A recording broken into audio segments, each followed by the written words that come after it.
In 1990, I was the first employee of the AIDS Task Force in Winston-Salem, which was the first AIDS service organization. And we did have a patient and a client named Adam. And there was a group of gay men in the community who felt like that they needed to do something for a funder for HIV and AIDS. The first party was at Tanglewood, and I mean, it was a good party. It was just a party. But we were impressed with the fact that it was an organization taking up money to give to gay charity. Throughout the 25 years of the Adam Foundation, all of the grant money has been going to direct services for HIV and AIDS. It does not go to research, and it stays right here in the Winston-Salem area. When I was on the board, the organization was almost like a hidden organization. It was stealth. They didn't want anybody to know about them being here. They wouldn't advertise any kind of festivals or events they were holding. And they did not want to have anybody straight come to these events because they didn't feel safe. It was hard to meet gay people in Winston-Salem in the late 90s when my partner and I were just coming out. Usually it was kind of a bar scene back then, and if you didn't go to the bars, you didn't meet anybody. But we weren't really bar people, so the Adam Foundation was a way to get involved and meet people that were in the gay community. The exciting thing for Adam when I came on was that, I didn't know this until I got there, is that myself and two other women were the first women to be on the board. We felt the need to diversify and be able to reach more women, more people of color, younger people. I had the feeling that up until maybe the second year I was on the board, that the Adam Foundation existed to sponsor the festival, raise the money, and give the money away. And that certainly to this day is a big part of it. But I saw the change towards being more active in promoting the good of the gay community. And they had one focus back then, which was AIDS, HIV, and care services, which is a great cause, but they've expanded way beyond that now into a lot of different parts of the community.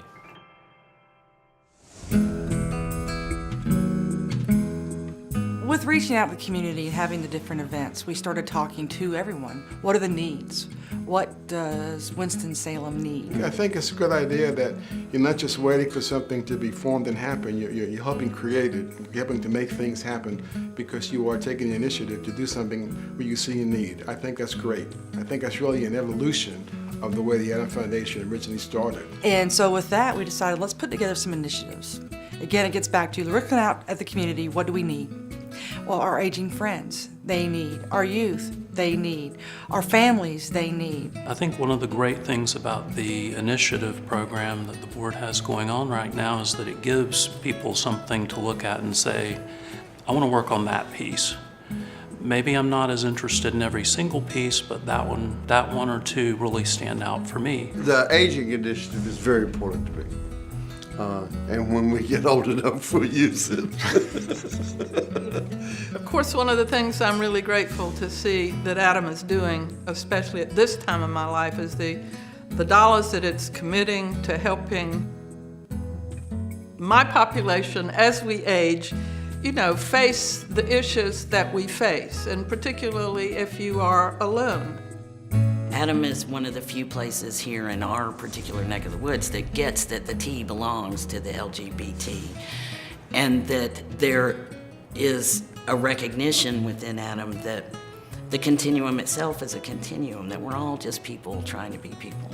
Diversity is very, very important to me, and I love what Adam Foundation does and reaching everyone. I saw that you guys were visible in Fiesta, which not a lot of people know about if you're not Hispanic. I love that you guys were visible in interfaith projects. I love how instrumental you guys have been in helping these groups come together and find common ground. As a pastor of a radically inclusive congregation, an affirming congregation here in the city, it is very important to know that you're not standing alone.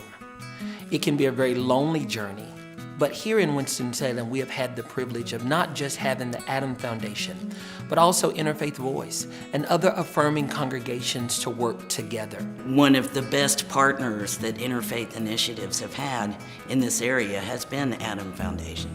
Adam Foundation has put money behind projects that brought differing faith groups together around a common cause. which was celebration and inclusion of the LGBTQ people who also need to worship and are in your churches, whether you think they are or not. I've had the opportunity to stand with other affirming pastors in this city. In doing so, we've been able to know that we all had the support of the Adam Foundation, to know that not only are they there in word and deed, but they're there with financial dollars, because it takes that to be able to be effective in the call of ministry that we've all been called into. The All Families initiative is, I think, one of the shining points of what Adam is doing as it grows and moves forward, in that it gives us an opportunity through a lot of venues and a lot of funding options to call attention to the different complexions of our families. And it's the one place in town where my family matters. My partnership with a lesbian-identified woman who now loves a trans man, and we're raising a 13-year-old son. So one of the cool things that we got to do last year also with the All Families Initiative was we went to a Dash game, and we had over 60 people to attend with their families. It was really beautiful to see that, and to be out in Winston-Salem with the Adam Foundation at a Dash game and our name on the screen. That was pretty amazing.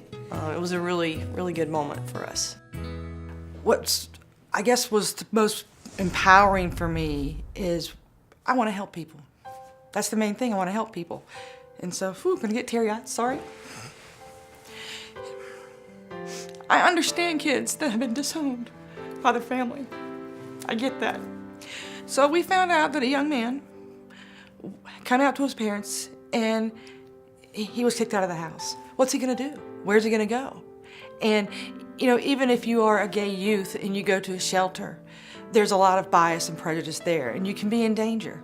And so I was really proud of Adam because we put together an emergency fund so that you can call us. And in 24 hours, we're gonna have some immediate resources to help this kid, because no one deserves to be treated that way. The Adam Foundation sponsorship of Pride Winston-Salem also expanded beyond just the Kids Zone. It also, they sponsored a float for one of the LGBT organizations in one of the high schools. And there's nothing more special than to see kids in the festival itself and in the parade itself. To me, it was one of the most exciting times to see the kids in the parade. I'm sorry. But yeah, it's amazing to see those kids experience stuff that I know when I was young I wasn't able to do that. I wasn't able to live the way they're living and to live their truth. And with sponsorship of Pride Winston-Salem from the Adam Foundation, they're given an opportunity. For many years, many people have had the idea of having a community center here, and finally, through many years of having the vision, it's here. A lot of the support groups we have here at the center, and also the DVDs that we'll be showing and on different subjects, events, are going to be funded by the Adam Foundation.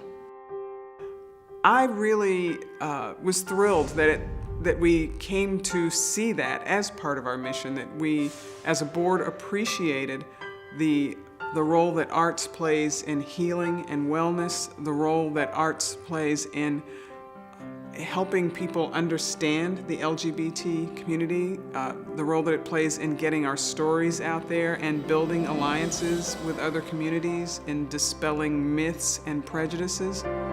As a numbers person, one of the things that I was happy to hear about was the fact that there's an endowment now that adds credibility to the organization, and it's something that every really solid, long-standing organization is going to need to have, and I'm glad to have one now. So what does AF mean to me? It means another family.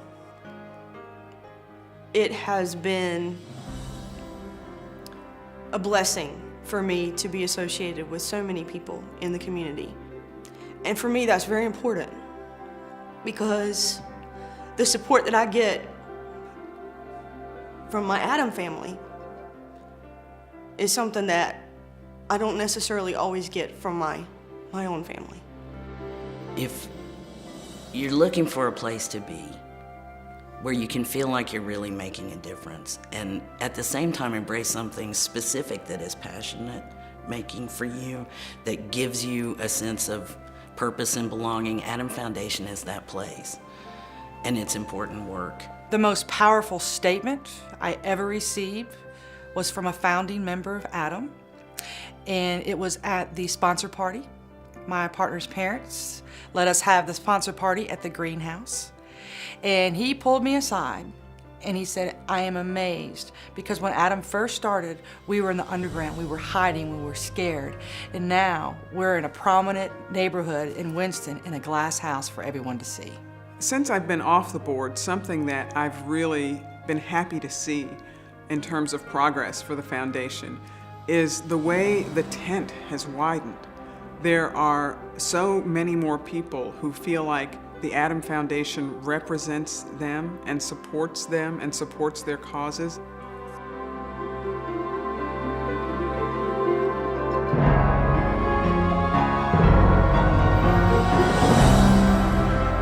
I'm looking forward to see where Adam is going to go, because it's like this incredible energy ball that I see every year getting bigger and bigger and bigger, and it's bigger than any one or two board members or any one grant.